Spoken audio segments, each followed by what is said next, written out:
Good evening. This is the Chicago Computer Society's South Suburban chapter, and we're here tonight to try and focus in on Windows issues along with cybersecurity. At the end of the meeting, I have a handout that I'll put in the chat for people to download. Uh, Trust me, we will not get to but a fraction of what I have on the list. Uh, I'm going to open up the floor right now to what some call open forum. It's questions, answers, problems, opinions, news that others might not know about that you've heard about. So, who wants to be first? Then, who's on second? Who's on third?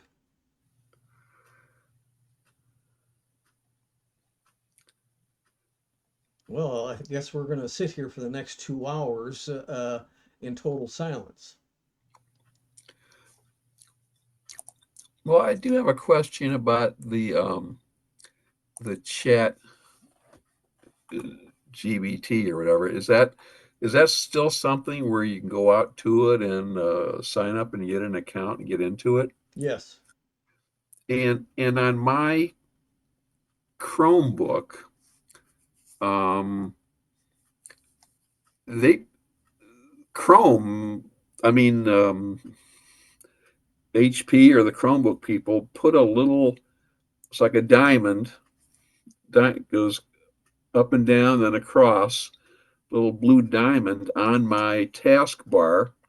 And when I hold, and they did this more than a month ago. When I hold my mouse over it, it says Gemini. No kidding. Yeah, That's I cool. never added it. They added it.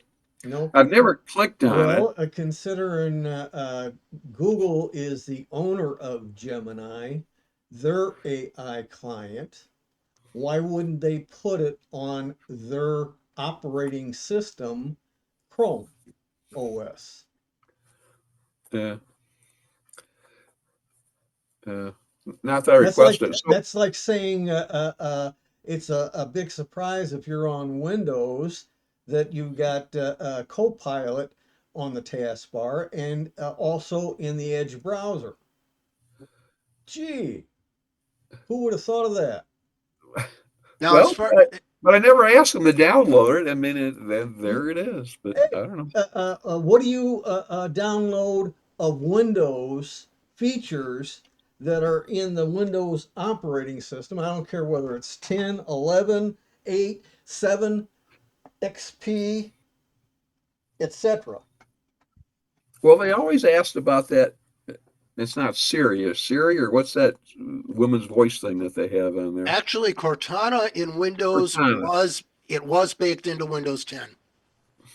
It was there right from the download, Yes, but right from also the install. too, along the time Microsoft created Copilot, it started on 11, and they ported it back to 11. I mean 10, That's 10. Yeah. and that was the death knell of Cortana. Nothing stands still, no matter what. Every day you get out of bed, there's always something new. Now, as far as Gemini goes, I encountered it through Google search, and I like its summaries. I like the fact that it has links you can just click on and see where the context came from, and see where its analysis came from. And it can quicken up certain kinds of searches up by a lot, and it can help in focusing those searches. Well, ChatGPT can do something like that, but it's not as well connected to the internet, so or you at least use to the present day internet. so Bob, you use the Gemini more than you would refer to the Chat GBT then. Well, Well, ChatGPT, I would have to take some kind of action to get involved with it. Gemini just simply presented itself, and it all of was these there. can be gotten by a browser. You go to the new tab and you can call up any of the AI clients, including Copilot from Microsoft, You can get Gemini from there. You can get Claude, uh, and God knows how many others besides Chat GPT. There, most people using AI assistant are taking and usually presenting a problem or question to at least two or more and comparing them, because sometimes some seem to be more accurate than others, depending on the question or problem and how it's defined by you. If you do a good job in explaining a problem you have and what you've already tried, then they can give you better ideas of what to look at next to see if it solves the problem. And Copilot even has references at the bottom of whatever response it gives you as to where it got most of the content uh, from. At least they'll give you the first three, and usually, at least in the past, I didn't notice recently, uh, if there were more sources, they gave you an option to show all the other places they pulled information from in their response. Yeah, I here's what happened when I took Gemini AI under, I was running it under Linux through the browser, Mhm. and I asked it for Linux equivalents or alternatives to Windows software. And it presented a whole table, each frame of which was a drop down menu that showed 3 or 4 links to resources that talked about that Linux program and how it relates to Windows and to Mac. Do you mean like it showed Excel in one column and then the I it Linux showed the version the other? Linux it showed the Linux titles, so there was LibreOffice, Krita, the GIMP, something else, and there were down arrows, and each down arrow would open up a little panel that would have 3 or 4 places where they had talked about this program and how it compares with or relates to or is an alternative to a Windows program. And some of these programs work perfectly well in Windows as well. Hmm. So this came up with regard to somebody who's a new Linux user and contacted the Linux group I'm a member of out here about what would a new Linux user I find that was similar to some of the titles we've all been using. He called them commercial titles. They're closed source titles that are used in Windows or in Mac OS. And so it's very much a Windows topic, it's a Mac topic, and it's a Linux topic. And I answered this was a really neat thing that happened, and it just came out of nowhere. It came out of the blue just because I searched with this term, Hmm. with this. It was sort of a complex phrase.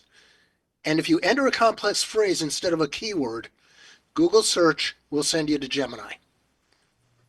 If it's just keywords, it'll send you straight to search. I kind of like that it can do that. Well, Google Search and Gemini, they're owned by the same company, so Yep. that's why they're going to send you to Gemini. But some of the browsers, whether it's Copilot or Gemini, etc., you do a search on the web for information about some topic. And what they almost all do now is give you a kind of a synopsis summary of that topic off in the upper right area of the web browser screen. And it can give you a quick synopsis there. Sometimes also in the left side upper, it will give you uh, more or less the top part of a AI response to your inquiry, and you can scroll down and get all the information it's providing. So you get both a summary and a uh, Okay. detail, as though you had asked the AI to begin with. This is, again, one of the situations where AI is getting more and more pervasive in all of our applications, no matter what. Though still, uh, Linux is behind, but there are some developers that are making software that's for Windows and Mac, and they're using AI there, so it's starting to creep into their Linux applications. Yeah, I what's going on with Linux and AI is Linux, because there's no profit motive there for getting into AI, Uh, is taking a much more conservative approach, Right. and I think probably a more reasoned approach. By the way, one AI that we didn't mention yet is Perplexity AI. I haven't used it myself, but I've heard some very good things about it with regard to how it compares to some of the other AI models. Yes, I have too, and you- I haven't used it I've myself, never but even heard of that one. Yeah. yeah, well, I'll lay you 10 to 1 says you don't know 1/10 of 1% of all the AIs out there. Okay. And then we very recently got introduced, whether we wanted it or not, to DeepSeek AI, Oh, which is the geez. one Yeah. from Right. China. Yeah. There are advantages to it, but you've got to be very careful because it collects data, and those data do go to mainland China. Would I be correct in assuming that I'm on the Chromebook I happen to be using now, that it wouldn't matter whether I use ChatGPT or Gemini, Google is still going to have a list of all the questions I've asked and have track of that? Well, I mean, It depends. even on the Chromebook, if it's based on the Chrome browser, open up a new tab. You can put in Claude.io. Open another tab. You can put in Copilot, MS Copilot, and open up another tab. You can get one of the other many ones like Chat GPT and another one for Perplexity. I think it's IO, but I'm not sure. Yeah, Perplexity AI. Oh, AI. But offhand, you can address any of them out there. Most of them give you either a limited amount of free use, and then either expect you to stop using it or pay a subscription, while other ones will give you uh, a renewed amount of time or searches each month. So you can do something with them, but you're very limited, and you have to wait until next month when you get more opportunities to use that same one. Most people will not probably buy into a subscription to the AIs unless they can perceive that they are going to benefit from it. And especially if they're trying to start up their own personal, I'll call it a company. It usually starts off with one person, anyhow, or two people.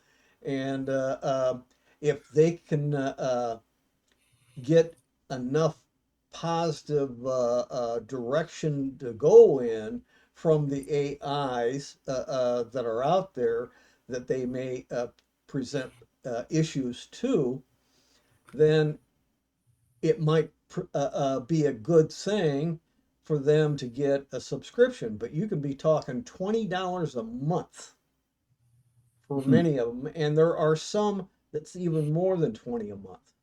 So if I start using this Gemini thing, does that mean they're eventually going to hit me up to try and join a subscription for No, that? They will very quickly give you the option. They'll They give you will. the option, but the thing is what they're going to do is say, hey, you are getting a certain amount of power capability in the free AI you're using. But if you want more features, more power, more capability, Hmm. now you got to Okay. subscribe, and this is how much it is a month. Okay. Some of them might give you also an option for an annual amount. Bert? I guess Copilot allows 60 questions a month, and then you start over. If you want to use more, then you start paying. But it's free for the first 60 questions a month. Huh. And also, I think there's additional allowances if you have Microsoft 365. No, I think that's all part of it. Okay, so this is part of the Microsoft Well, 365 I Copilot had to offering. know. It comes with Windows, it comes with Mhm. Microsoft 365, it comes with Office products, it's built into Excel. I mean, things like that. So they keep adding it everywhere. But Yeah. it still has a limit in your, when you have a Microsoft account that Okay. keeps track of how many questions you asked. And you can check your account and it'll say, okay, you used it 3 times and you, out of the 60 you're allowed this month. Okay. Well, does that mean, Bert, that if you use your 60 questions on Copilot, then you could just log into your Gmail, then ask your questions on your Gemini and extend it. Play Right. play And the field. you can kite from place to place, I guess Okay. is the way to go. But again, it's many of these things remember you what you've asked. So therefore, it builds from one to the other. And if you went to a different one, it doesn't have that history. Right. Okay. And here's the thing if you ask an AI, I don't care what one it is, I got the following problem, or I've got this query about some topic, uh, it'll give you a response back. Now, depending on what you see in the response, you may take and say, this doesn't work, this doesn't work, this doesn't work. There are usually 5 answers, and if all of them are a no-go, what you can do is add information to your prior query and ask it, tell it some things that refine what you're looking for, and then Okay. they'll give you another 5. And you keep doing it until You you can find a success. can just say, show me more, and it'll keep going. Yeah.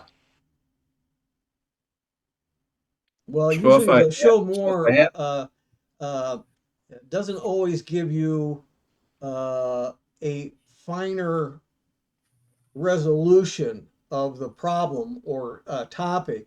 And what you're needing to do is put in extra information that makes it clearer to the AI what you're looking for. So show more, maybe, but in most cases, at least for myself, that's not been the case. It's a case where I have to give it more information of what works or what doesn't work to give me a better idea of what to try out next to get a solution. so Eh, so if I log into that Deep Six Chinese version and ask them, should I keep TikTok? They're going to say absolutely yes. But if I ask Gemini, they may say no. The main feature of DeepSeek that marks it as having censorship is what it won't talk about. It won't talk about Tiananmen Square. It won't talk about certain other sensitive topics. Ah, okay. But a lot of AIs have restricted now some things, especially like if you ask a political question and that, it may give you no response back, saying I can't answer that. Or a medical question. If you're trying to self-diagnose, they're going to say go see your doctor. Oh, I didn't know that. I knew you couldn't ask stuff like how to make a bomb, but I didn't realize medical Well, stuff. you got to rephrase it. They'll show you how to make an A bomb or an H bomb, but they won't show you how to make a pipe bomb. Good grief. And there are certain details about making weapons of mass destruction that they won't tell you. Yeah, and also it shouldn't, but there are a lot of people out there that have all the information required to do a 3D printed gun. And you never know how well those are going to work. They may work one time. Uh, Beyond the first time, the thing could blow up in your face. But aside from that, uh, there seems to be at the moment no uh, idea of how to address it to shut that down and prevent it. But when you consider in some pistols, they have a little piece of plastic. You stick it in the back, you twist it, and now if you got a real long a magazine of ammunition in it, it becomes a machine gun.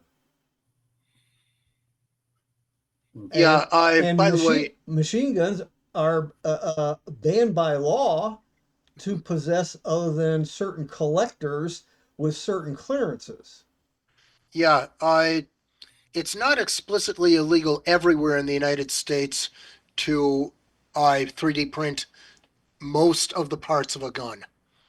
There are about three or four parts you're not allowed to print. Hmm. Yeah, but so far it seems that too often they're getting away with it anyhow, one way or another, in it because there's always somebody out there willing to sell you the information, and it's up to you what you do with the information. I just provide you information that what can be done if you do it and you use it illegally. You're taking the fall. They figure that they have no liability, and that's why they keep doing it. The greater issue when you're doing these prompts is that AI could be prompted to do things that could harm other people without actually directly doing violence to them. There is something called doxing, which can be done, and I don't think the AI programming totally prevents that. There is, if you can make images of other people that are of a compromising nature, and you can do other kinds of deep fakes with almost any AI that is capable of doing images. And the AI for making video in Photoshop and similar programs, the Adobe Suite, the Creative Suite, that is not restricted from using actual people and their actual features, name, image, and likeness. Hmm. The only thing preventing you from doing it is adherence to laws. And or morality. Yeah. and money. Hmm. Well, it doesn't cost And money to be able to do these things. well, I mean, Adobe Creative is expensive. Yeah. Well, I mean, you got to remember some of what we've discussed here already that may be available and maybe shouldn't be available. It's information. It's protected by the Constitution's First Amendment. It's what the person getting it, whether they paid nothing or paid a big fortune for it, it's what they do with it as to whether there's illegality, immorality, etc., etc. It's funny about the term illegality. I just read in the newspaper today, the local newspaper, that President Trump has rescinded a law that used to say it's illegal to pay foreigners, for people in foreign countries, bribes in order to get business and stuff. And he rescinded that law. So it's like, things that were maybe illegal before, aren't necessarily illegal now. I mean, if Well, things he's change. flipped the coin on a lot of other laws as too, Yeah, and there's some court decisions that he's ignoring. yeah. Yeah, but that's all political stuff, and we Yeah, don't know how it's going to end up. nobody does. One thing that came up and mentioned by Bert was MS365. It has a VPN feature that is going to be discontinued. I Hmm. forget what date. A what feature? VPN. Oh, VPN. oh, yeah, because a lot of VPNs have been broken into and aren't safe. Huh, I didn't know Well, that. the main thing about a VPN is a lack of understanding and knowledge about them. Um, let's say that I have a VPN, and let's say that the server I'm attached to is in the Boston area where Bob Premick is. Well, from my machine, wherever I'm at, to Boston, that server is a tunnel and it's heavily encrypted. But as soon as it gets to the server that I'm attached to, it goes out into the public and therefore is fair game to anybody with enough knowledge of the internet to be able to see emails and other things like that. Now, if you're doing something that has SSL encryption, that will be in effect.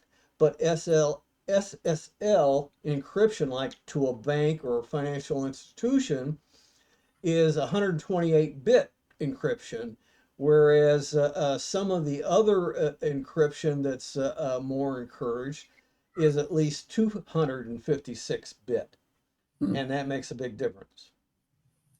And basically, you don't know how many different places it's going to where somebody could capture it along the way. Right. Once it's in the public, it can be picked up almost anywhere in the world. Same is true for SMS text messages on your phones. They're not encrypted. Therefore, anybody with the right knowledge and equipment can read people's messages. And many iPhones and uh, Android phones have been hacked. And most of the users of those phones have no idea they have been hacked. So that's another situation. But Yeah. you have to understand how a VPN works to say, no, it's bad. It's only a case where there have been government states sponsored espionage type work where they have been able to get a piece of code back through the pipe to that sender's end of the VPN tunnel and find out their location and IP address. And that is usually not anything that the average hacker might be doing. This is state sponsored, like North Korea, Russia, China, etc. And our FBI. Yeah, Of course, a lot of people use VPNs so they could pretend to be in another country so they could get British television as an example, that is or some correct. other That is stuff that's 100% correct. And here's the funny thing. If you want on a VPN to get more security, so to speak, number one, since you're in the United States, use a foreign country's VPN server as the connection point. And that before it goes out into public, it's farther away from you, maybe outside the scope of some of the people who might try and read your information And well, it depends upon who they are and what their intent is as to what they're going to do with the information. They may say, "Oh, this is boring. Forget it. I'll look for another one." Yeah, and I think it should also be mentioned generally you'll get better security, better privacy from paying for your VPN rather than a free one, and make sure that your VPN service does not engage in logging. Yeah, well, it's a almost a sure bet that free VPNs are going to at least do logging, and they sell that information to Hmm. make up for the cost of having the VPN in the first place. And so paid ones usually are the way to go, but you have to find out privacy policies of the company, and in particular with regards to things like logging. If they're real good, they will not do any logging, and therefore you're okay. But if they do any logging, there's a probability of two things. One, they're going to sell the information to make money. And the second one is the possibility that that information gets into bad people's hands that are trying to either pretend to be you, break into your accounts, uh, collect information on you, and do all kinds of illegal activities like taking out a mortgage in your name, buying vehicles in your name. And until you prove it wasn't you that did it, you're on the hook financially. It's What kind almost, of spam have people been seeing lately? pardon? What Spam? kind of spam have people been seeing lately? Oh, there's tons of it. And ransomware is making a comeback. And it's even more sophisticated than it used to be because they're probably using AI. Most of the spam I catch is either trying to sell a product just randomly, or they are threatening a cutoff of a service to which I don't subscribe, like a security service or a cloud storage service or things of that nature. One Yeah, thing I do notice, a lot of these points of origin where they can be identified are from hijacked Microsoft Cloud accounts, Azure accounts, among others. yeah, I've been getting Others are from Google accounts. I've been getting some spam about Apple account. It's going to be closed down unless you pay for it, etc. Well, okay, go ahead. Yeah, I see some PayPal notices uh, where they want you to confirm somebody trying to buy something on a PayPal account. yeah, that. Also, Amazon orders, FedEx deliveries. Those And are common ones now. oh yeah. And if you have a PayPal account, don't ignore them. Check it out. All you got to do is go into your PayPal account and see what the activity is. I have had one or two where it was real, and at least a half a dozen or more other ones when I looked into the PayPal account, there was no such activity. So it's like what ransomware had been as a scare tactic to make you think you really got ransomware and to make you pay money. But when you reboot your computer, it works normally because it's a scare tactic and not a real ransomware. But right now, I've read today even there's more of this coming back on ransomware, and it's much more sophisticated than it was. Yeah. I also, if it comes to you as an SMS, it can be a lot more difficult to tell whether or not it's authentic. because SMS has a lot fewer cues as to where something came from or what kinds of links there are. Hovering over a link isn't an option in most SMS. You either go there or you don't. And the best thing to do, of course, is forget about the text message, find the actual avenue of communication you normally use with the company, and use that. Or go to their website, or in the case of a medical provider, go to their patient portal. Yeah, because that link, if you click on it, it probably takes you to a phony baloney site. They're asking for information, personal information, and your account numbers, your passwords, et cetera, making that out to be a security threat situation, and they're going to help you resolve it. The other thing that can happen is those links can directly download all kinds of malicious stuff. Yes. And they one of the things they want to do is take over your machine. They'll farm it for information, and then they'll turn your machine into a zombie that does their bidding, and they do DDoS attacks and other nefarious activities. And one day you might get a knock on the door, and it's a U.S. Marshal, and they're going to seize your computers, and they're going to take you down to the office.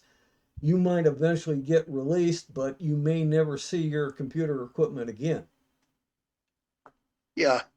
They had a Secret Service agent talk at the local library. It was in the newspaper, and he was telling people there that um, people who have been hit and paid ransomware are often hit again because they know they paid it before and they hit them again at a later time. Wouldn't you if you're the criminal? Yeah, I guess so. Well, I I mean, I know directly about one of these ransomware attacks where they did hit again, and it was a big company Ah, that was the back end of the Toyota parts and service from the dealerships. They tried to bring the system up after they thought they sanitized it, and they paid a ransom. But they brought the system up. They brought too many parts of the system up at the same time too quickly, and they got hit again. I And on your still get personal, emails with my name as the sender and my name as the receiver, yep, oh, that's which are been junk emails. out there Uh, for a decade or more. And you can't get rid of it because you don't want to delete your account, change accounts. When it's you that's the sender and the receiver, it's always fraud. It works just like spoofing phone numbers on phone calls. They can spoof any number they want, and if they happen to figure out somebody you know and their phone number, they can spoof that number, making you think this person you know called you, and once they got you on the line, they try and give you a line of crap to keep you going and keep you going and get you to cough up information or do things nobody in their right mind would ever do. so in the example Bert just gave, where they send it from your email address to your email address, they don't actually have access to your account, right? It's just a That's correct. spoof. They Okay. spoofed it. 99% of the time it's not accessing your account. Right. Okay. I It's the I don't know usually why a they case think where they people spoofed it. wouldn't pay attention. Yeah, Well, that's the biggest problem, no matter what. A lot of the invitations and announcements for our own meetings, most people aren't really looking at them much, and any information that's in them. And too often, the only thing they're interested in is the invite and the link to join the meeting, and that's it. if that ever got spoofed, we'd have a real problem. Right. But we did get spoofed, Bob. Somebody spoofed the Southside meeting and said it was going to be Linux. Yeah, but that was the description, not the link. We have, however, had links that were stale. on a couple of occasions. And they were for other meetings that had already happened. It Huh. happened twice, but that's not anything malicious. Something that I want to ask you, it's kind of the same topic, but I've always heard or people have said, oh, when you go to a website, make sure it's HTTPS with the S. Well, can't nefarious people create an account that has an S in it too? I mean, Oh, yeah, sure. But the okay. S in HTTPS uses SSL or SSH. And those are security protocols that are encrypted, and they have other security features that make it a lot more difficult for one imposter to pretend to be another if you have security on your computer that can tell the difference. Not only that, but you also have the situation where bad people out there, they set up a very temporary website. It looks identical to what a real site would look like. It may say HTTPS, and one or more letters in the URL is different. And that takes you to their phony baloney site and not the real site. Yeah, there's a lot of Security ways people can do these things. security is elusive at best, and it is in constant change. As soon as the bad people uh, find that they can't get what they want, they figure there's a block of some kind or whatever, and they'll figure out a new avenue. And these guys talk to each other on the dark web, and they pay little bits of money in Bitcoin in order to procure additional information on how to break through some of the defenses that are have already been broken. For example, the router you have, uh, whether you got it from the ISP or you did your own, it has a firewall in it. It tries to give you some protection. But because it's manufactured, every device, they figure out what the firewall is in that device, and they figure out how to break it, and then they sell that information to anybody willing to pay whatever the price happens to be, and that's how they make some money. I'm always amazed that I get phone calls for people probably selling insurance, but where faking, they're using a phone number that doesn't exist. If you tried to call it back, it doesn't exist. That's where they spoofed it. And particularly numbers that they try and find phone numbers that aren't in use by anybody's phone, and they'll use that number so that when if you do call it back, like say, hey, I got a knock at the door, I got to go answer the door, I'll call you back as soon as I can. You'll get nobody, and that's deliberate. They don't want traceability back to them. When So I that's get those calls, I tell them this is a do not call number. Well, the do not call number list, uh, by and large, is an honorary system.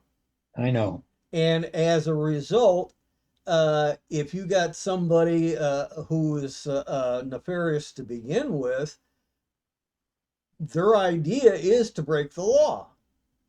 They don't care.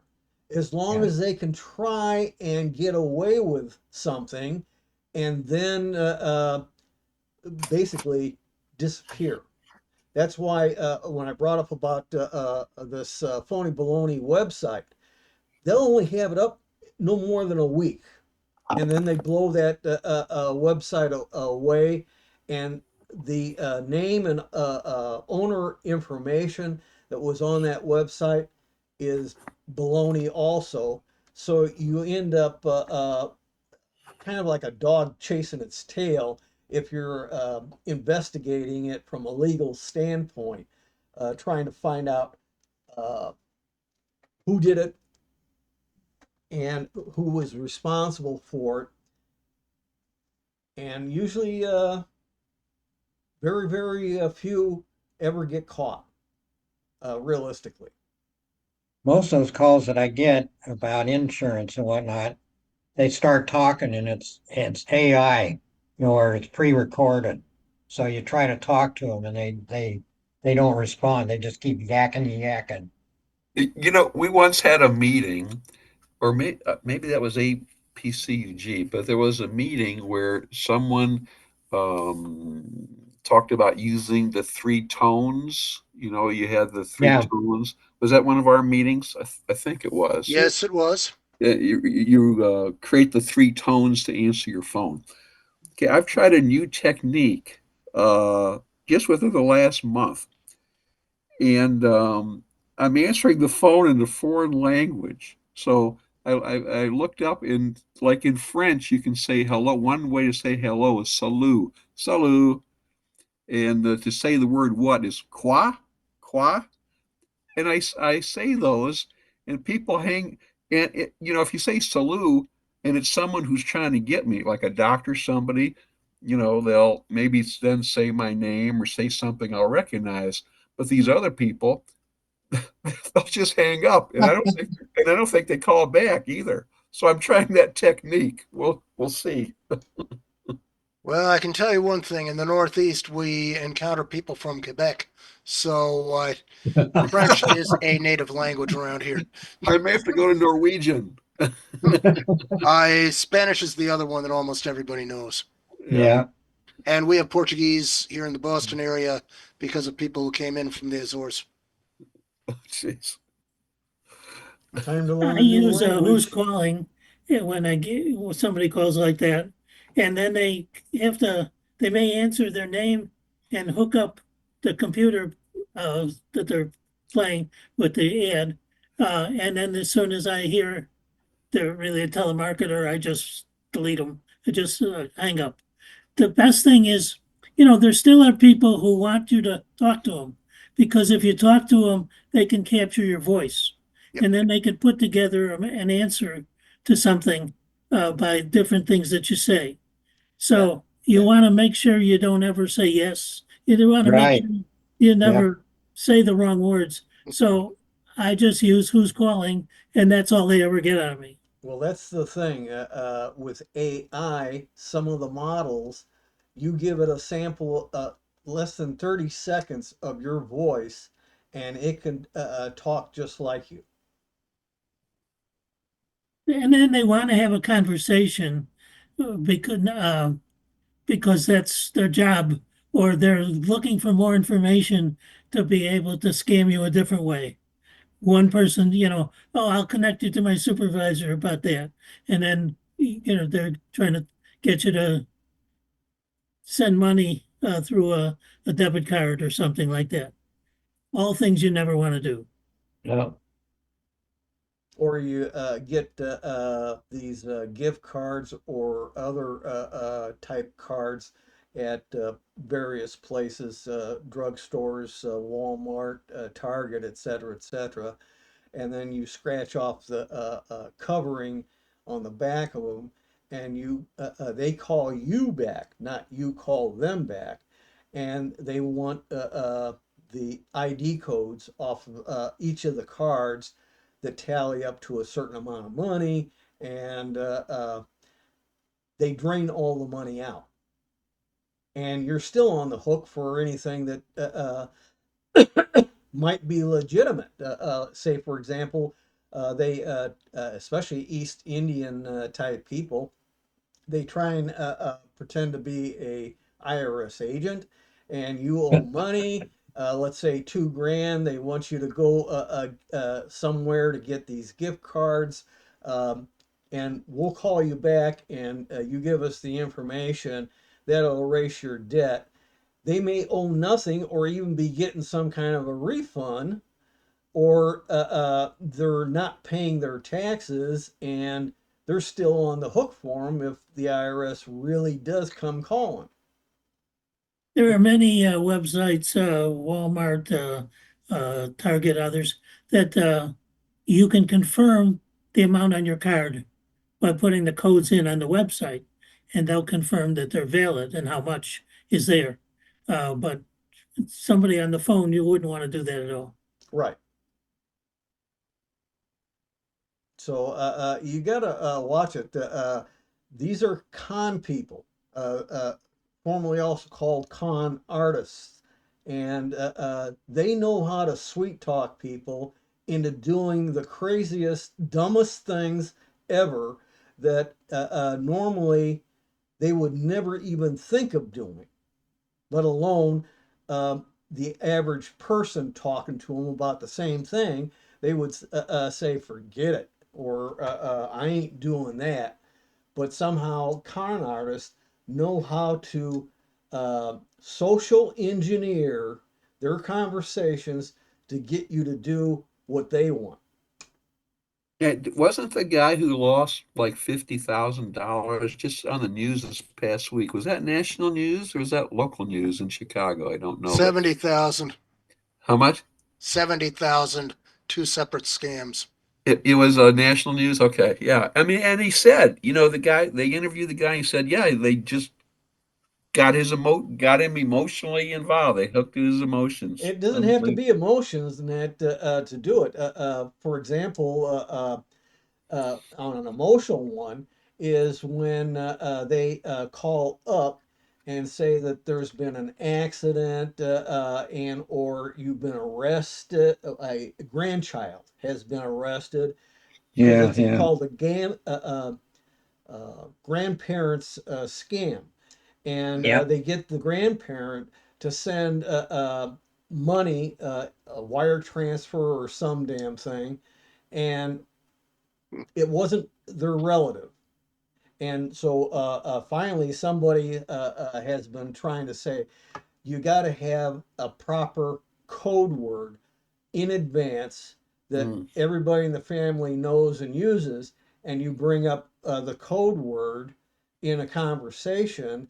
And if the other end doesn't know what the code word is, bye. They know it's a scam. Mm. Yeah. Yeah, lots of stuff going on. This has been a really interesting meeting so far on all this security stuff, man. Yeah, and we haven't even gotten to the topics yet. Yeah, Yeah. and there's a lot of security in that too. Are, Just real life experiences. are Yep. we going to continue with open forum, or do we start with the material? I've Wayne's got got a his hand question. up. Wayne's Wayne, got I've his got a hand question. Everybody Yeah, talk at the same time. That way nobody can hear anything. Well, you have a raised hand down on your taskbar. Well, not your taskbar, the Zoom bar at the bottom. uh,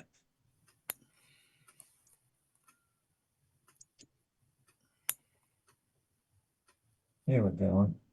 Where's that? Where's that at?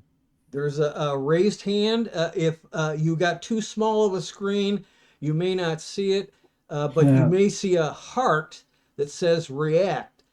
oh, Click there we that, go. go down to the last item, and that's raise the hand. You use the same one to put the hand down afterwards.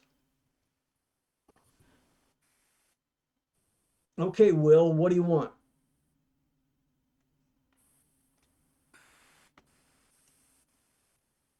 I hit the button by mistake. Sorry. No, I was being facetious because Wayne wants to ask a question on that, and so he put his hand up. So I decided to call somebody else. Yeah. What do you want, Wayne? No. Okay, I've pulled up my task manager on my task manager, it's showing service host Windows management in uh, instrumentation is the biggest part of my CPU is constantly using that. What is service host Windows management instrumentation? Those are numerous things that can run under one common moniker, so to speak. And some of it can be network related, like you're on Zoom right now.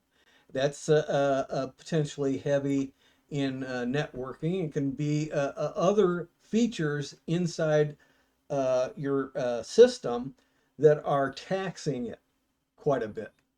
But that's a real known one. You have to do a lot of research and debugging to try and find out more specifically what's doing it. And in some cases, there's nothing you can do about it. And in other cases, you might be able to curtail some of the activity to reduce the load. Okay, now the other question I have is I've got Firefox, and on Firefox, it shows there's like 13 things under Firefox when you click on it. Okay, Does programs. that mean it's 13 windows open? I don't have that No, many. not necessarily, not necessarily. Don't jump the gun. Um, Few programs, unless they're extremely simple, have one or two entries.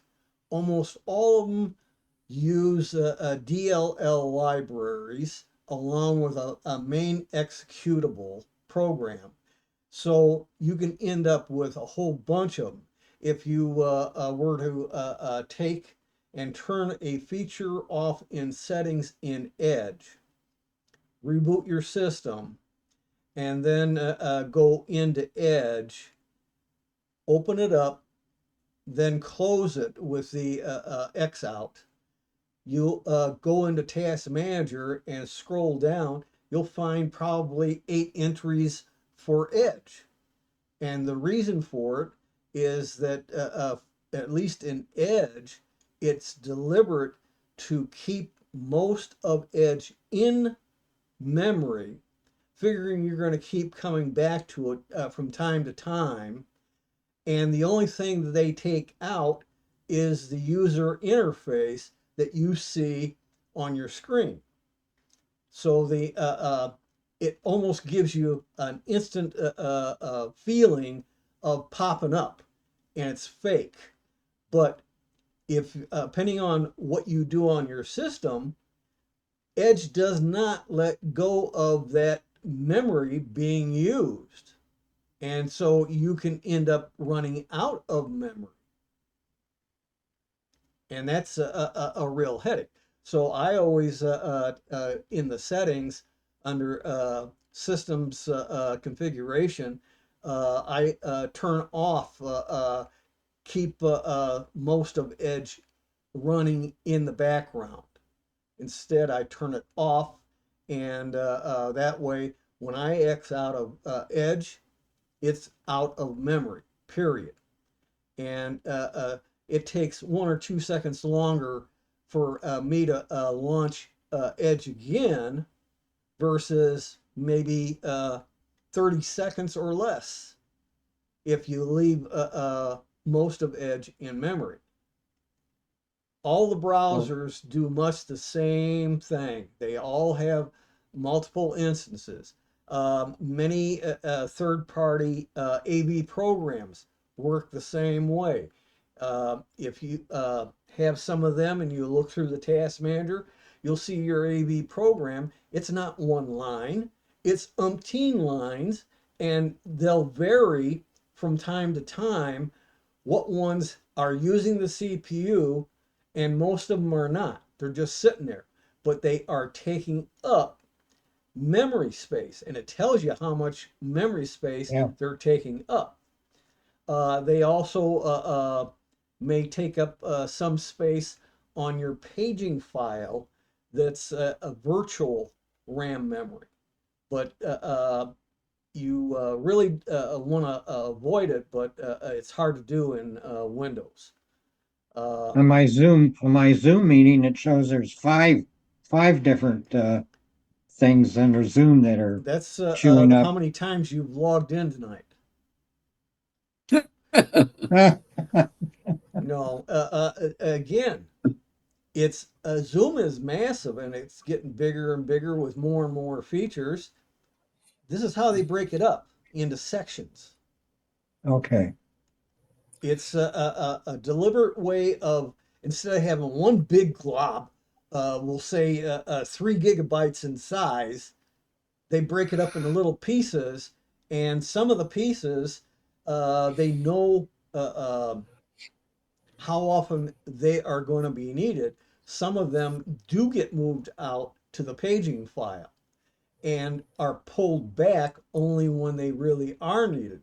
But the other ones may have to stay in memory because they're anticipating you coming back to that program. I think it's a bad practice. That's my opinion, and I'm entitled to it. And I've always shut off that feature so that every time I shut down Edge, it is shut down completely. There's no residue of that program in memory. Okay. Anybody got anything else? I, also when I have a memory kind of an issue, I check the startup in the task manager to be sure things aren't starting up that I didn't want. Maybe some programs to put something in there to start up by itself Right, you didn't realize, right. and you could, if you're seeing something is doesn't look right in the list of things that are open, you can always disable them and see if it crashes your machine or if you and reboot and test it item by item Actually, just to what's check actually what's what the easier, problem is. actually what's easier, and by the way, everybody's machine has scheduled tasks, which you normally do not see. And they execute when they want to on a schedule. But when it comes to this situation of startup programs, as you add programs to your computer, lots of them put in a startup entry or two, and they in many cases are just checking to see if there's a new update, and they'll pop up some kind of a message saying, oh, we got a new version, you want to download it now? No, I want to do what I want to do on my system, I'll deal with you later, kind of situation. So you can go to system settings in 11 and similar in 10, go to apps, and the last folder on the left column is startup. These are regular startups. Literally speaking, you can turn every last one of them off, then reboot your computer. Go look at the folder again, you'll find some of them are turned on, especially if you got a third party AV program, that'll be turned automatically back on. But most of them are going to be off, period. It's a little trick. Things that are classified as like an AV program, this is very important to your security of your system. You can turn it off, reboot your computer, and it will automatically turn back on. And only those that are deemed very important are turned back on. The other programs still work. Say, for example, OneDrive is one of them. Edge is another one. You can turn both of those off, and both of them still work anytime you ask them to launch and run. Guarantee it. So it's a kind of a catch 22 on the startup apps, and your knowledge of computers and some of the things the developers are doing they're getting, every time you boot up your computer, a hello, this is so and so. Is there anything new? And if not, you still have some pieces of the program running, taking up memory space, CPU cycles periodically, but you can turn all that off and only the important stuff will turn back on automatically. You can also do something similar in scheduled tasks, but it's different, and it's something I wouldn't totally recommend. There's also a ton of services, maybe around 100 or more. Uh, wow, we got royalty coming in. Hang on. At any rate, uh, what I was trying to get to is uh, there are around 100 or more services that launch every time you start up your computer. Probably a third of those are superfluous. Theoretically, and I emphasize the word theoretically, you could take all those set to auto run and change them to manual. Those that really are needed will run anyhow. But at the same time, too, if it doesn't need to run, it no longer runs. Whereas under automatic or automatic delay, it will always turn on and run. That means you're taking up CPU cycles and memory for that each of the services. If you're also in a browser, um, you've got the cost of the basic browser program. And then you have extra amount of memory used per tab you have open. But if you have a good means of putting tabs to sleep that you want to keep, that means they wash out all the content of that web page, but they leave the tab and the account information and the URL right there so that you can go back and reload that whenever you want to. Uh, that memory is tied up. But if you can put it to sleep, that memory that was being taken up by the content of that tab is freed up to use on, say, opening up a new tab or letting some other program have that memory to use. So you have lots of ins and outs of this stuff, and I'm not joking when I say that. I used to on old systems. We're talking, oh, Pentium D, which is a 2-core Pentium 4, and versus a 1-core, and older CPUs. I used to go in with a hacker's information that used to be out there uh, and turn off a lot of the services. That gave me more of my resources of the CPU and memory back. And when you talk about real old systems, you're talking low power CPUs, and you're talking about a fraction of the average memory in use by most people's computers today. So that means it has a significant impact. And same with the browser. If you are a tendency like me to have lots of tabs in the browsers and even windows with multiple windows, you got to have a way of flushing out the content of the tabs you're not currently looking at. And that restores the memory. It also reduces some of the CPU utilization. And you can't, otherwise, about every 5 years, you got to have a brand new computer with a new thoroughbred CPU, faster memory, more of the memory. I mean, it's getting harder and harder right now, especially for host of a Zoom meeting to get away with 16 gigs of memory and not also have at least a GPU card with some discrete memory on that card to offload uh, building the display on the screen, which is done on most computers by the CPU running software to make the picture that you're looking at on the screen.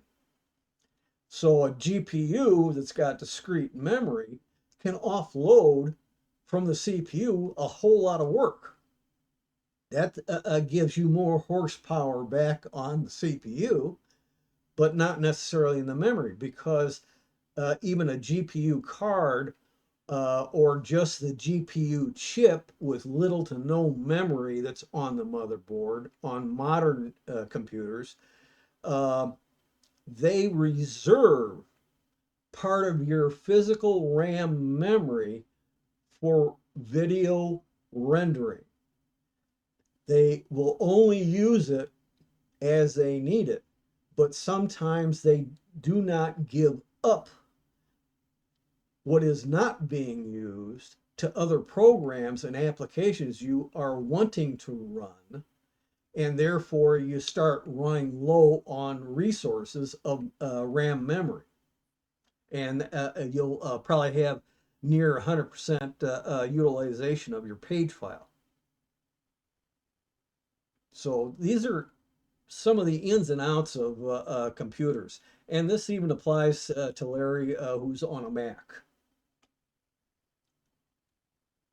So, but it varies a little bit. And the Apple Silicon, if he's got the newer versions, M1, 2, or 3, or 4 CPU, those do a better job and faster than some of the Intel chips, and even compete heavily with Ryzen chips by AMD. That's the other thing that's a little bit mind-boggling. CPU chips under Intel, usually only one type of chip each generation has hyper threading, unless it's a chip designed for a laptop. There, they cut back to like two computer cores, CPU cores, and may give you hyper threading so it looks like you got 4 cores when you really don't. So it can follow 4 different lines of code by multitasking each CPU chip with 2 different queues of code. And when one gets stopped, the other one takes over that CPU core and starts executing that stuff and keeps flipping back and forth, etc., until each job is done. But in a desktop, usually only one model has hyper-threading. In AMD, on the Ryzen chips, almost all their chips have hyper-threading. There is only a small amount of the chips that don't have hyper-threading, and most of them are like a Ryzen 3 chip or a Ryzen that the model number ends in a G, meaning it's designed for gaming, and a lot of those don't have hyper-threading. Anybody got anything else? How about you, Larry? A long time no see. No, I don't have anything, Tim. I was looking at my emails and I say, oh, tonight's the night meeting, so let me join. I didn't go out tonight. We got bad weather, so I Uh, stayed in. hey, big deal. We got as much as 30 below to zero wind chills. What are you complaining about? No, we Good to Well, see you, Larry. good to see you, Bert. But anyway, Yeah. does anybody else have Hello, any? Wayne. How you doing? How's Good. how's the Texas weather down there? Well, it's a little chilly and going to be a little slight ice. Not much, but just a little bit for the next 2 days. Welcome to the But club. other than weather's pretty good. Anybody else got any thing for open forum? I've got one question regarding Windows 11 upgrade. I ran into a Windows program called PC Health Check, I believe, and was wondering if anyone has used that and is it, Everybody that's got a Windows system should always have it. There is a competing third-party program that supposedly gives you a little bit better information, but PC Health Check's enough to know whether your computer can handle Windows 11 or not. should it be installed or do I Yeah, have to download? you download it and you install it, and then you can run it anytime you want to. All right, so there's not been any problems with it causing any problems on your computer. That's been out for 3 or 4 years. So they got the bugs worked out. No, they just put more in so they have job security. Okay, all right. Hey, you got to remember, especially right now with all the people being fired, laid off, let go, et cetera, job security is number one right now. Yeah. By the way, about that other program, Why Not 11, it has given me some details on some PCs that give me better clues than just the PC Health Check. Yeah, but PC Health Check will tell you you may have a problem. right. But if you really want details about what the problem is and how to fix it, you might try Why Not 11. Yeah, that's the other one. What is what is that other one called? Why Not 11? Why not 11? Okay. Why Not is all one word. Yeah, just do a search on it. But offhand, generally, I get enough information out of PC Health Check to know whether something's going to run or not. If it's not going to run, I have the knowledge and ability to do unsupported Windows 11. Most people don't. You got to be somewhat of a curious person, a do-it-yourselfer, know that you may have problems from time to time. You might even have to, when a problem arises, wait a while for somebody to figure out what the problem is and how to work around that problem. But for the most part, the machine I'm on now, uh, I got maybe 2 or 3 more months of support on 11 23H2, and then I've got to retire the machine from Windows 11. And I'll just transfer the drives to another machine, et cetera, et cetera. And it'll either, and I've got other machines here that run 11 natively. I've got machines that run 11 unsupported. I have machines that if I want to. I got a whole bunch of them that are too old to mess with Windows 11, even unsupported, and I can run Linux on them in a number of different versions. So there's a lot of things that can be done with old hardware. You got to have the open mind to learn new things and to try new things that are not, shall we say, normal for you. And that way you can get more value and life out of your equipment and keep it out of the landfills. The landfills are filling up so fast with e-waste. Your cost of getting rid of trash is going to keep going up because there's not going to be enough places for that stuff to be dumped. You're talking all the plastics that are in there. And some of the silicon material that doesn't have gold or something like that, that's all in the dump. That's filling in the hole that somebody created, usually like a gravel pit. And then they're filling it up, filling it up, filling it up. They may even make a mountain out of it. I've got some in my general territory that are mountains, so to speak. But those are all shut down because there's no more space to put anything. Unless they want to put it in their employees' pockets and tell them to take it home and keep it there. So this stuff, and here's the thing, um, I already know explicitly that if Microsoft wants to, they have a stripped down version of Windows 11 they could release to anybody that's got a machine that will not fully support 11. It doesn't care about any of the security features that regular 11 is looking for.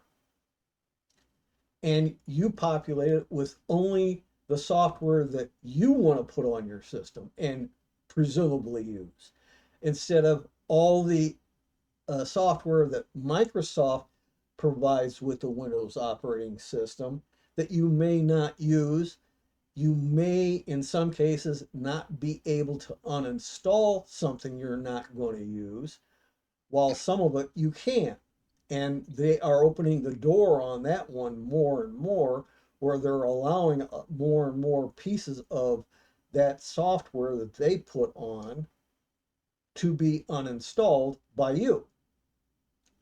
But most of it takes up so little space of storage on your storage device, it's almost like, who cares? And it's just a case where you're not getting back what you think. Uh, Most people are looking for uh, hundreds of megabytes to gigabytes of space, and in most cases, it's measured in kilobytes and less than 50 megabytes. How do you like that one? So you got to uninstall a lot to get a modest amount of storage back for other uses. And that's the way it is. But they have right now. In fact, I haven't gotten it. I've known in part about it for years because they had it on 10.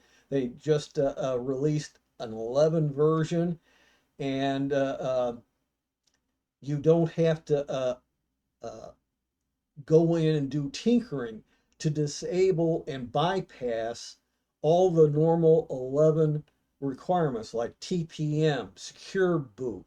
Uh, you got to have, actually, on regular 11 now, it used to be you could get away with a 2-core CPU. Now it's a 4-core. It may not run on a 2-core. They're not guaranteeing it one way or the other. And things like that. So you've got a mixed bag of possibilities.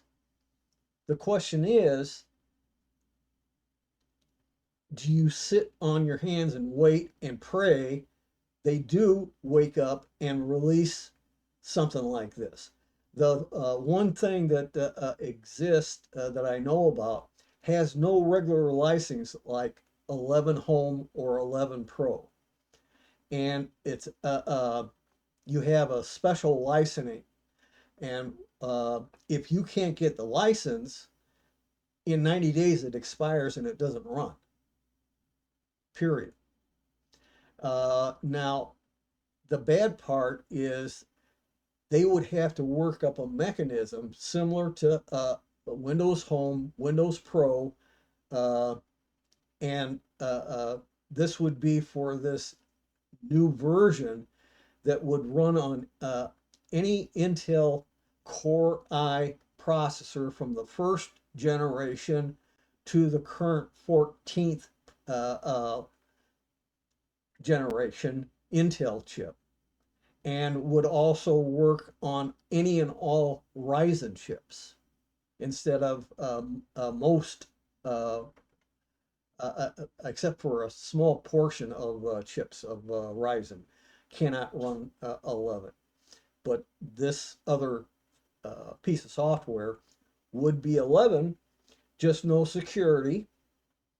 Uh, it probably would be unsupported, even though you got to have a license to use it beyond 90 days. So, what are you going to do? This also means that by around October, there's going to be a flood of old computer equipment. Some of it might be sold to some people, but the majority of it will end up in a landfill somewhere. And there's limits, and it's going to cost you more and more to put your regular garbage into a landfill. So that's another thing that's coming down the pipe.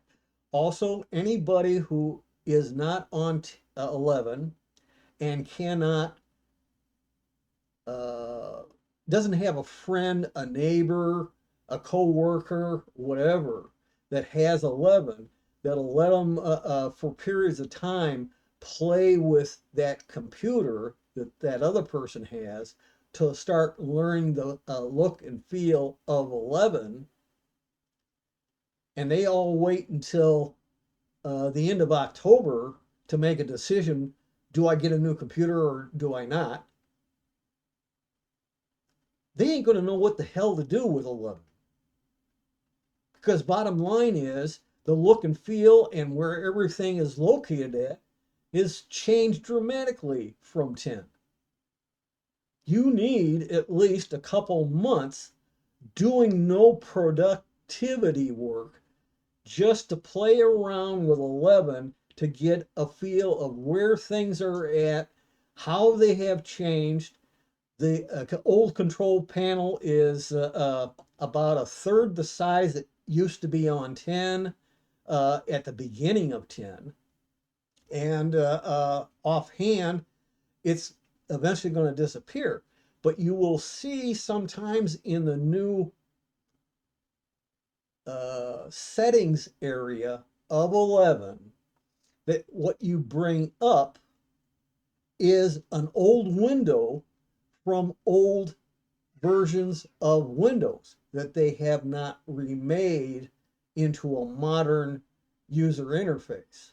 And a lot of those cannot be resized. So if I put one up here on the screen, you wouldn't be able to read it. You'd make out an image, blurry probably, but you wouldn't be able to probably read the content because I can't enlarge it. And that's because it's the original code that of that screen that may go all the way back to Windows 3. So there's a lot, and anybody who wants to take their old equipment and run Linux, it's going to take you quite a while to learn how to use Linux. That's a guarantee. But at least you don't have licensing issues. You can decide the level of software provided with a version of Linux to be either on the very light end and I'll put in my own stuff, or it can be a full complement desktop version, and you'll have it like Windows where there's a lot of software in there you probably will never touch or use.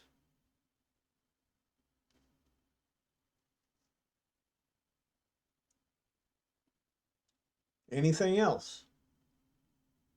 Well, they're gonna bring back more places to get your computer fixed now or not? Repeat that again.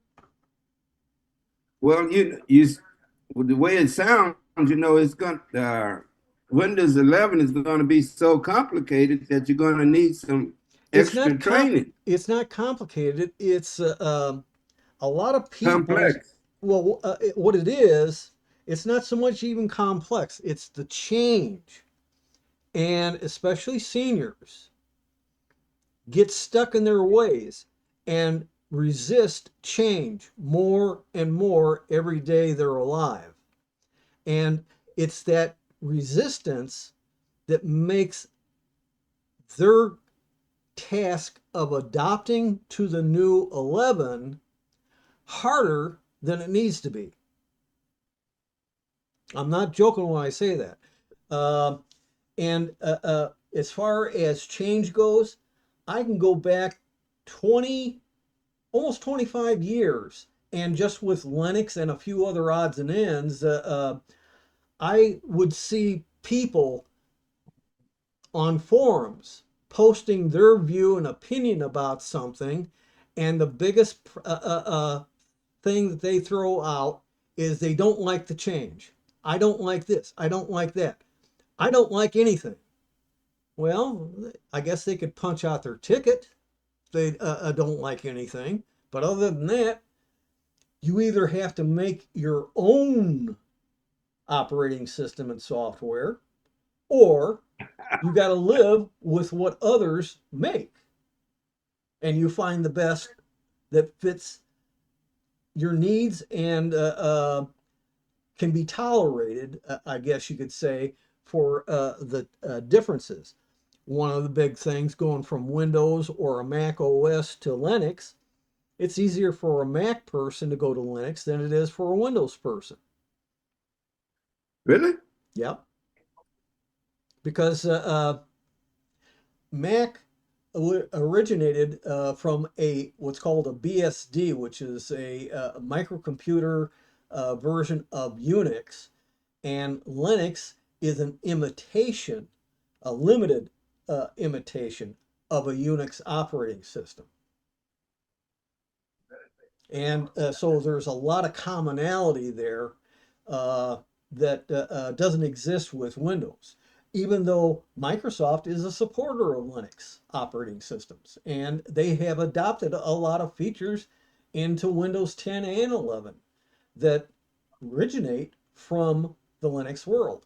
A lot of the developers, they use a Linux system to develop the software, and then they tailor it to a Windows environment or a Mac environment or multiple Linux environments, and you install the one you have the OS for on your computer.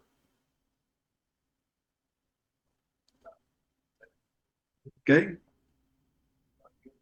But right now, I'm happy with mine.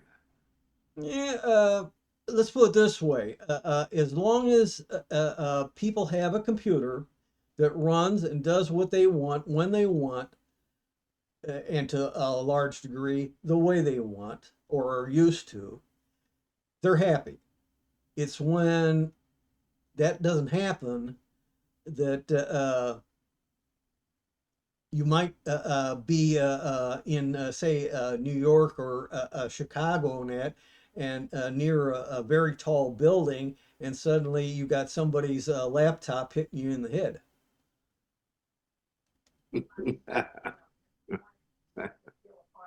But that's the way it is, and we're in, especially the younger generations, in a disposable environment. If something doesn't work at all or doesn't work the way I want, they don't repair anything. They just throw it away, and they go out and get a new replacement. And if it's under warranty, they might use the warranty at least once, but that's probably about as far as it'll go. And all this stuff ends up in junkyards. Anything that can be recycled, like metals, usually does get recycled, but a whole heck of a lot of that. And old furniture. A lot of people like to have a new clothing wardrobe they change every season. They might have furniture that they change frequently, and a lot of the old stuff ends up in a landfill somewhere. there's a limit. You're going to get to the point where, hey, there's no place to put it, so keep it. Well, Tim, I don't know if I'm going to live that long. Hey, it's already partially happening to begin with. That's not a joke. It's been actually going on for more than a decade. Uh, and if you listen to any environmentalist, one of the topics is land pollution, which is e-waste, and how quick our dumps are filling up compared to what they used to have. When we were young, it would take a long time for the dumps to fill up with waste. And now it's like, man, I just opened this landfill. How many days is it going to be before it's filled up and we can't take any more in? We didn't have anything, Tim. We didn't have electricity when I was young. Well, I know Edison didn't get around to it yet. Well, it was out, but it wasn't that much. What we threw away in the past is next to nothing. That is true because we fixed a lot of things. We Yeah. improved a lot of things. And as an end result, there was less junk to get rid of and go into the landfills. Nowadays, because like I said, the younger generation, if it don't work or it's not working the way they want it and expect it to, they throw it out and they get another one. Now keep on doing that and keep on doing it. Well, I'm going to do that probably in another year. I'm going to get me another computer. They've already talked to me about it. Who did? Apple. Oh, okay. Well, you got to understand there another factor. Apple only supports 5 years, and then they, because they control the hardware and the operating system, they determine that's obsolete, and you either keep running Mac OS on it unsupported, and it gets older and out of date and more insecure, like people with Windows XP 7, 8, 8.1, and eventually 10 are going to do. That's a dumb move. And so the only other thing you could do with that Mac, you might be able to put Windows 11 on it, or you may be able to put Linux on it and continue getting use out of it. Those are the only options. And Well, Macs are very expensive compared to Windows systems, but the Windows systems are now catching up if it's advertised on the packaging that it is Copilot Plus.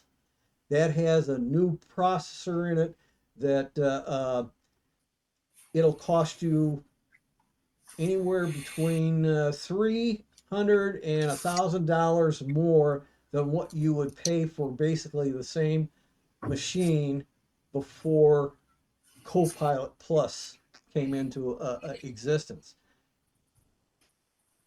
well, is the split of Intel going to help out any? Pardon? The split of Intel, they talking about splitting it. I don't know about splitting. I haven't heard anything about that. They're not doing Read it it. the other day. Intel, thinking about splitting the company. I haven't heard In that the yet. company.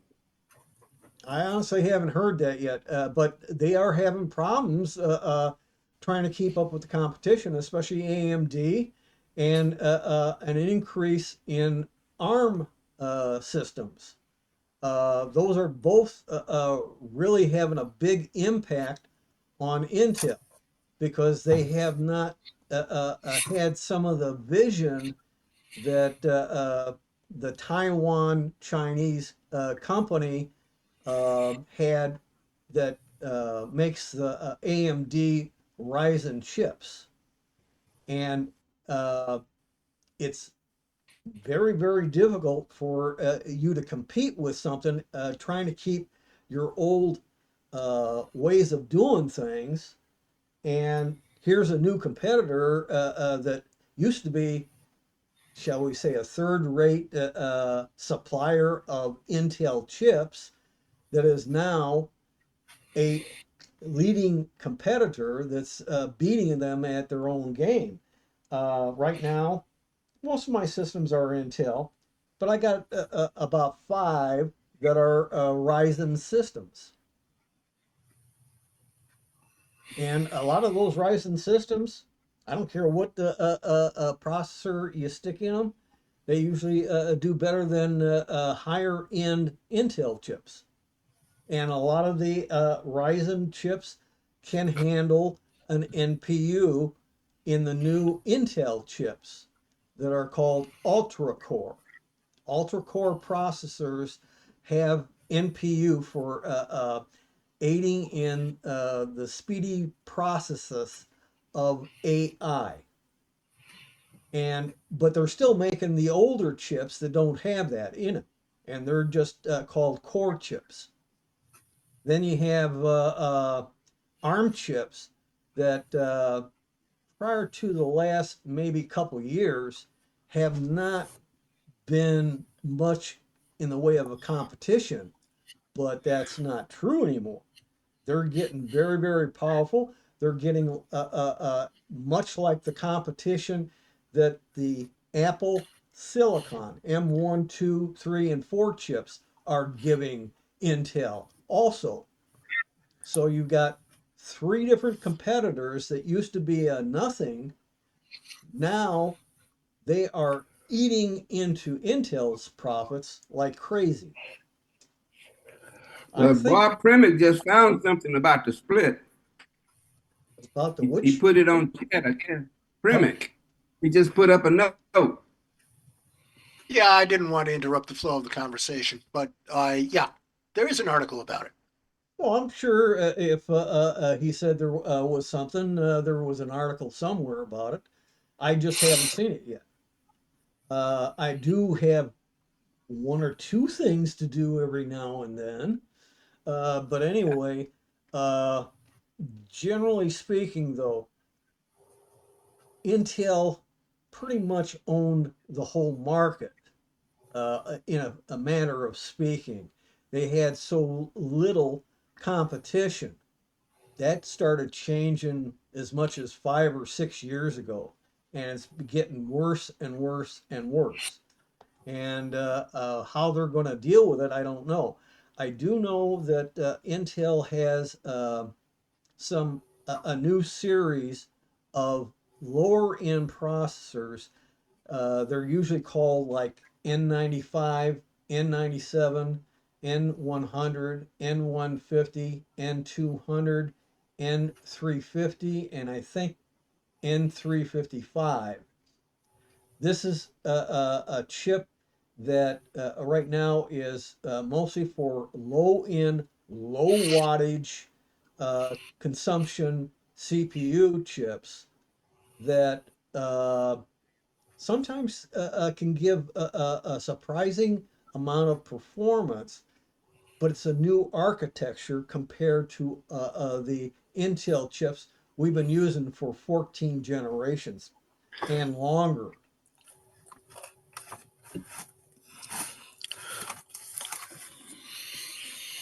Anybody got anything else? No. Is Dennis trying to speak? It Can keeps coming up. can you hear me? Yeah. Oh, okay.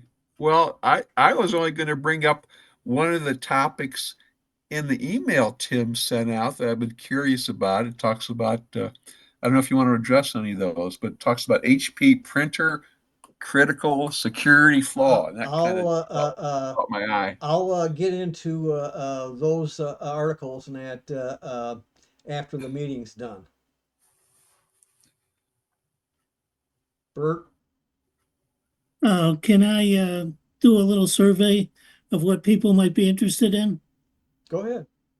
Okay, I'm going to put my screen up.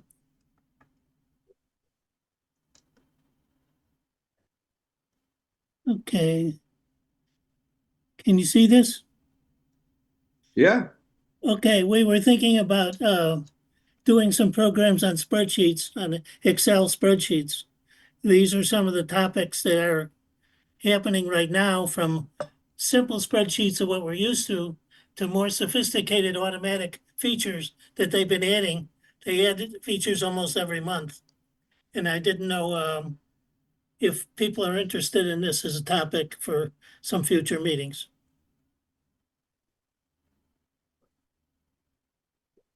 Speak up now or forever hold your peace.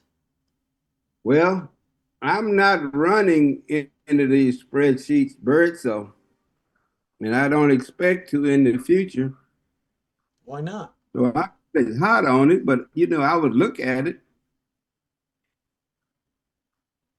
Anybody else on comments on covering spreadsheets in a future meeting? The only, well, I'll just tell you the ones I'm having problems with my video, so that's why I'm not on. You can't see me. But the ones I'm not really interested in Excel or in the Linux version is basically graphs. I mean, I really don't have much of a use for graphs anymore, or um, even programming, like Python or whatever, or Do pivot. you do all the things on the left side under the simple spreadsheet side? Yeah, pretty much those. I don't know what the IntelliSense one is. I'd be interested in that one. I already use some formulas and some functions, not much in graphs. Printing, protection. I mean, I kind of know a bunch of those, but sorting and data filtering on the sophisticated side, I like to do that. Conditional formatting is nice. Um, Drop down data validation. Yeah, it's been a long time since I've ever done that, but I'd like to get a refresher on that. Sure. Um, I don't know what some of those are. Power query. I don't know what that one is. Well, Uh, that's sophisticated side. That's the high end stuff. yeah, And yeah. that So we're yeah, not. I am interested in all the simple spreadsheet ones. Although I do a lot of those, or I have in the past done a lot of those, and I would basically pick out a few things on the sophisticated side that I might like. Okay, how about Will and Wayne and Bob Premick? Well, I used spreadsheets throughout my whole career, but since I retired 11 years ago, I'm not really using much spreadsheets anymore. But I had named ranges and a lot of that stuff that I did back in those days because I had a very sophisticated spreadsheet that I had developed for where I was consulting, for energy management. But I'm not using spreadsheets much anymore. Of course, most of the things on the sophisticated side didn't exist 4 years ago. And every month they add another item to this kind of list, maybe several items. What version of Excel do you need to be running in order to use those sophisticated options? It depends, and it's a complicated setup of where you're at and what you're using, uh, both in older versions, but there's a whole list of versions of Excel that are out there, from the web version, which may not have all the higher end features, to you know, the Office version in Microsoft 365, uh, and everything in between. So, and it's on a Mac, it's on Linux, it's on uh, almost every platform. Including Excel is one of the most popular programs that exist. including phones and tablets. Correct. Yeah. You can use it on a phone? Yeah, I have Excel on my phone, my iPhone.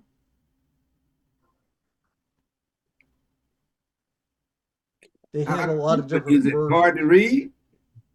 It's not doesn't have all the features, but it has some features, and it depends how you what you're trying to do.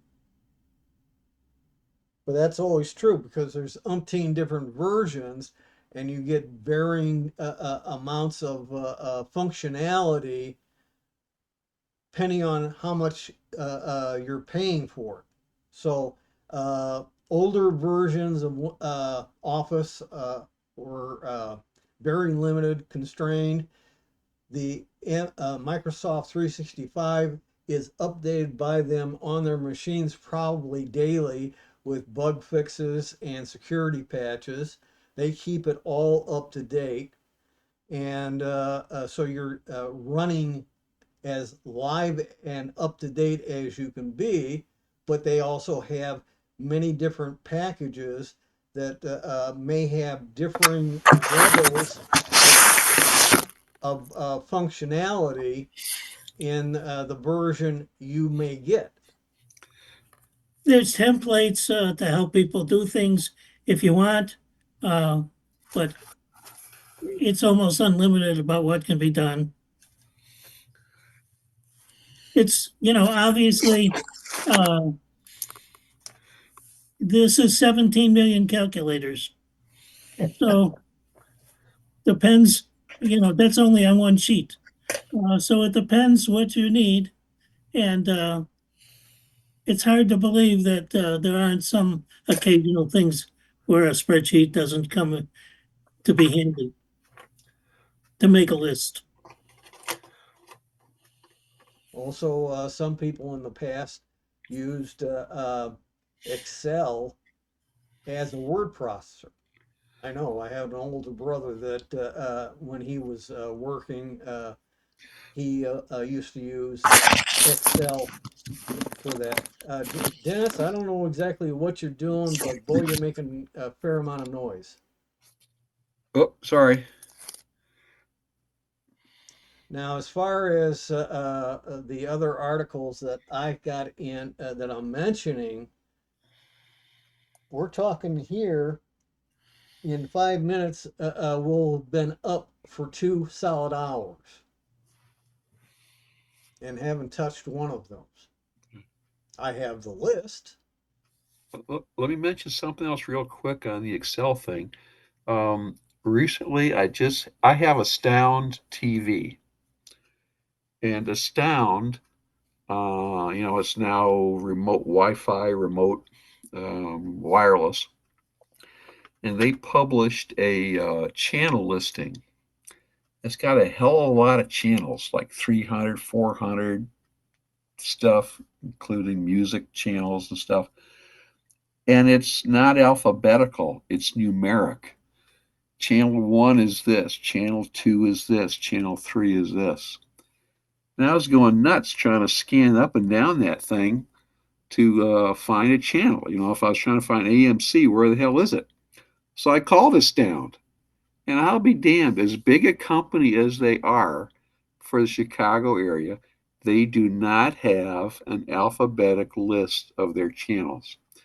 So I played with Excel and I took their numeric list and I converted it into an alphabetic list. So that's how I recently used Excel to my great happiness. That's Just right. extraordinary. And other people have done similar things.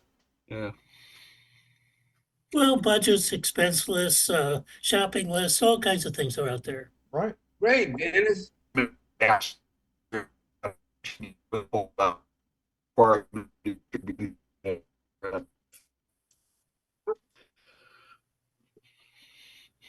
Well, at the moment, I don't know what we want to do as far as what the meeting was supposed to be covering, at least in part. next Unless, next month. what do you mean next month? Oh, Most of the information that's in the handout that I normally give out would be very obsolete. Some of it would still be okay, but a lot of it would be obsolete. Oh, okay.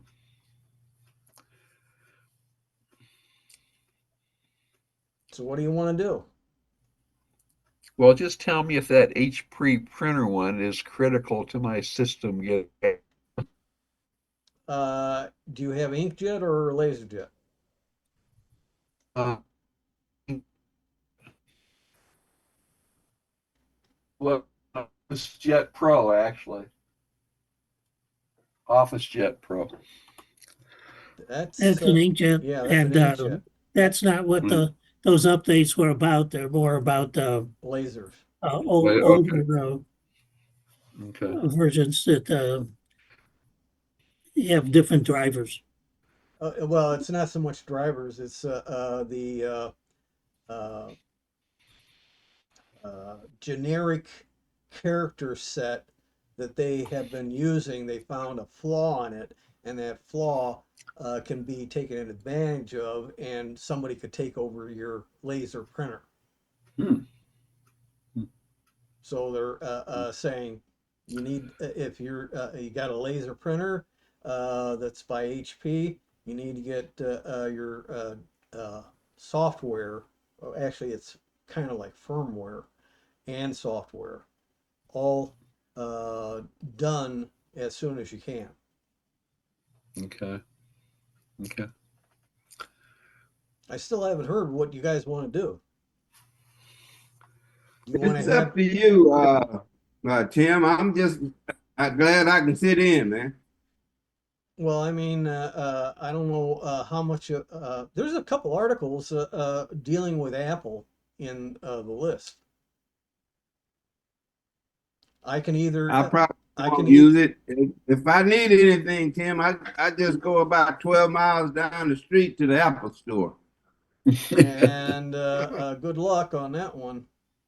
I've seen some of the Apple people, and because I've been in Apple stores before myself, and trust me, only a small fraction of them, the ones at the repair stations, are the sharp ones, and a few of the salespeople know their stuff, but a lot of them they don't know a whole lot more than if you went into Walmart or Target or Best Buy and you wanted information about uh, the products they have for sale. Well, where I go, they got about four people they rotate in, and you can go on and make an appointment. Right. I know about appointment, but still, there's only some that really know the stuff, and a lot of them only know more than perhaps you do, but not enough to really properly handle some of the problems and questions that do arise. Well, I'll agree to that. And most of them that are out on the floor, those are just salespeople. They get a commission for everything they can get you to buy. Yeah, that's That's how true. they make But like their I said, living. they got about four. Yeah.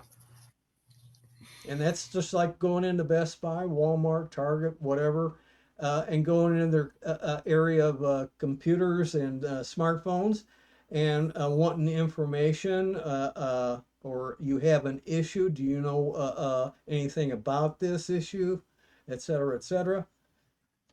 You're on your own. Is that You is better that a have. backward is that a backward step from Apple? It wasn't always that way, was it? Oh, they can't keep up with all the people, the changes that are going on, and so forth. You have to be a real hardcore enthusiast uh, to know how to repair the equipment, how what the equipment each one of the models does and doesn't Okay. do. Um, which one might be the better value for a given user wanting information. Some people can get away with a MacBook Air. Some got to have a MacBook Pro. Some can use the Mac Studio Mini. Some can use a Mac Mini. They're different. The Mac Mini is maybe about an inch and a quarter thick, and the Mac Studio Mini is about 3 to 3.5 inches high. And then you have the Mac Pro. Um, I don't know.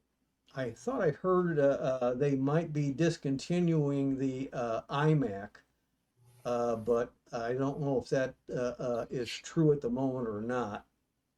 So there's lots of variety, just like in iPhones. There are many different models of the same iPhone Okay. to choose from.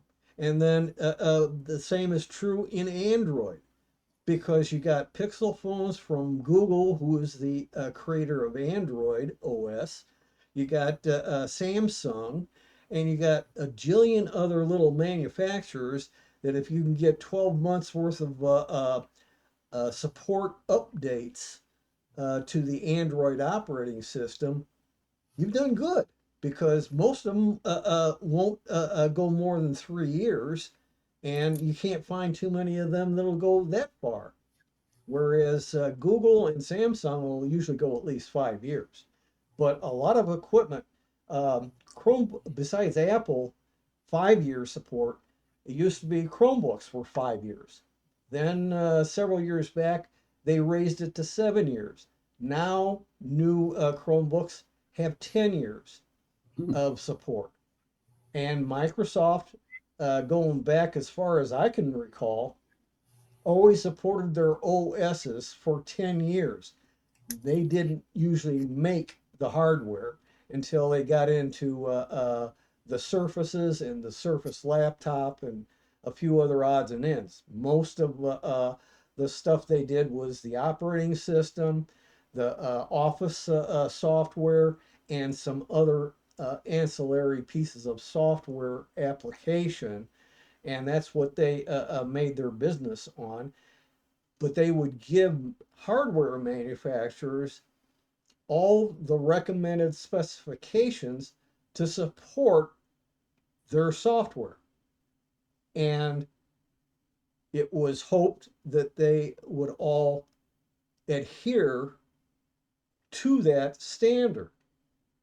But a lot of them were cheapies and they would cut corners here, cut corners there. And suddenly you have various problems for Microsoft to try and keep all of our varied hardware up to date. And if you got desktop machines and some laptops as well, you have the ability to make some changes in your hardware configuration from what you bought. And that, depending on who made the hardware, might affect your future updates, whether they go smoothly or they are a nightmare. Bert? You were mentioning about Apple stores, and I guess if you have a problem, especially with newbies, they try and put you into a class, Yes, and they, have a half a dozen people with one instructor to try and go through a class to show you how to do some things, that's which may or may not be yes, work exactly, but that's instead of individual solutions, they try and put people in groups. right. That's very true, and they know and understand they got a lot of varied products. Therefore, they feel that in order to make as much sales as they have achieved, they had to support it by helping people out with issues and problems and try and get things resolved as much as possible. Microsoft doesn't have any stores anymore that I'm aware of. So they did have for a while, but it wasn't the same kind of an environment of trying to help people, especially newbies, really learn deep and get value out of what they buy. And especially since Microsoft didn't make most of the hardware. Well, we at CCS did do a couple years of programs in Yeah. Microsoft stores, but that came to an end, so to speak. Right. Uh, But see, the thing is, uh, Apple controls the hardware and the software by and Yeah. large. And so the end result is they got to support it and help you learn to get value out of their expensive stuff, which cost usually in the past twice as much as a Windows based computer system, regardless of what the model is. And the exception now is when you have a neural processor in the CPU and you have an ultra core chip, that's now costing about, I would say, in the neighborhood of anywhere between 70% instead of 50% to as much as 100% what it used to be for the average Windows equipment. And that's now in, so to speak, competition with Apple. But Apple is also the last one to really be uh, trying to get into AI. AI is finally being recognized in Apple. They have been stumbling. It's supposed to have already been out, and they've been having some serious problems getting that to work correctly. You got to have the latest iPhone, to get any value out of it. You might get a little bit of the value of the AI from the prior model. And if you go back too far, you ain't getting it, period. Go out and buy a new one.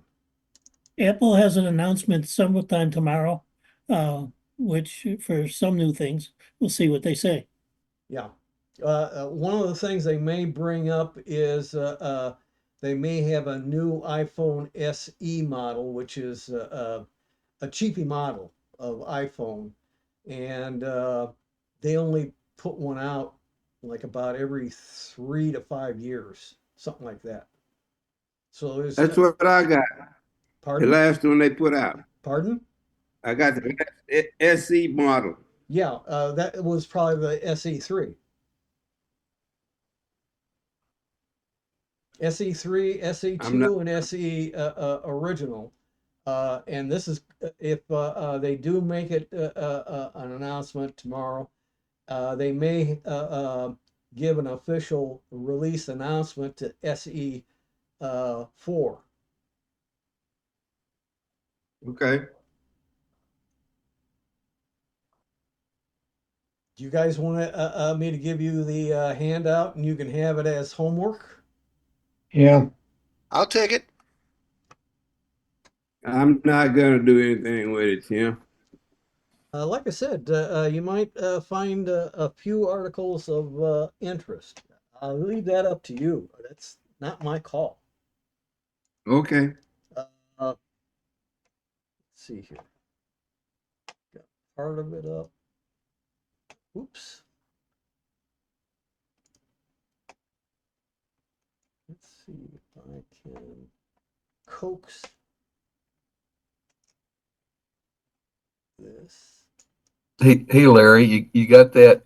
You said you're going to be getting a new machine next year. We've got that Linux SIG now. If you want to think about converting one of your old machine. Offhand, I've got the handout Well, out there, and all you have to do is open up the chat, and you should see that I have a CCS February 25, and it starts off with an S, and it's a Word document format. It's actually RTF. You shouldn't have a problem opening it up. It's got live links in it, so you can bring up in a browser the articles. Just click on that and tell it you want to download it, and then save it on your probably your documents folder on your system. Okay, downloaded and working.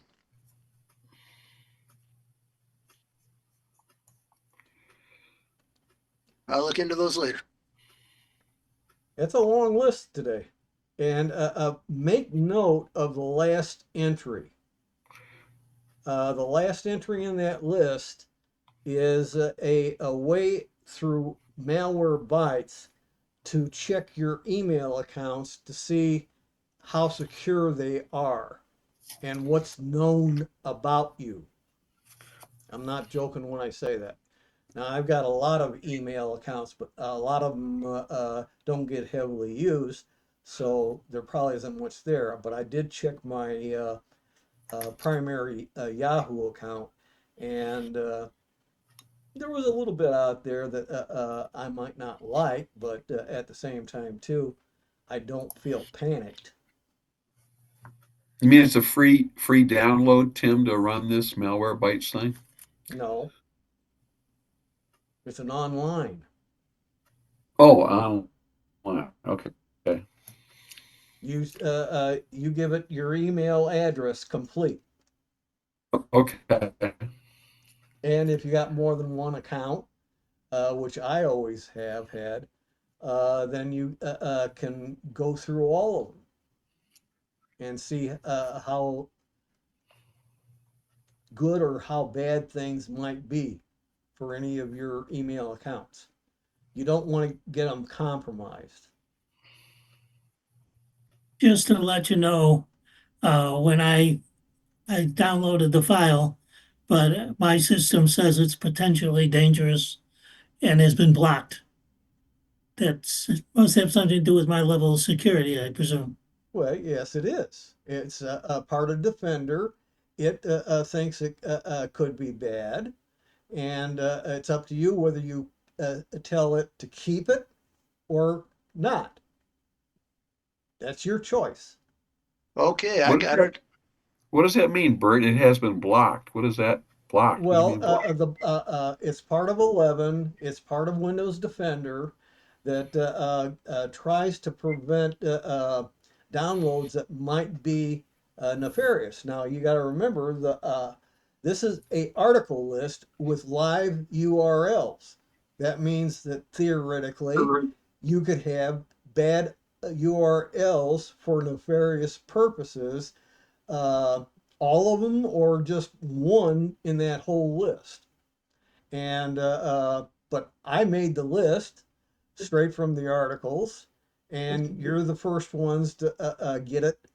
And I doubt if anybody could have intercepted this download that you may have done from the chat and changed even one of the URLs to a nefarious site. Therefore, you got to use your head. You either say forget it and that's that, or you take the information and say I want to keep it, I trust it, and that's that. You It's got to safe, Dennis. Say that again, Larry. Say it's safe. Okay. Okay, anyway, first of all, the documents came through on my Windows 11 without any problems, and I haven't reduced my security level. And second, I went in there and set it up and ran it. well see what Bert's bringing up on some of my 11's settings that I've done. The same thing comes up. And if you get if you're downloading an exe file for some software package, it'll block that. And it could have been made by the Pope, Mhm. the software, and He's be absolutely legit. And you'll get that same message. Why? Because some bad things can come in exe files. Same for .com files, MSI files, uh, PDF files, Word document files, etc., etc. And this is showing a word processor, a Microsoft Word uh, logo. but it's made with WordPad. It's an RTF file.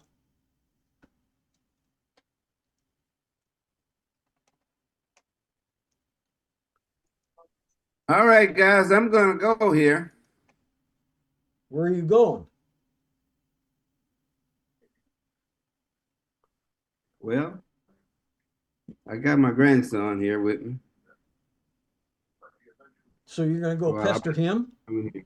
huh? You're gonna go pester him? Yeah. I'm sure he'll appreciate it.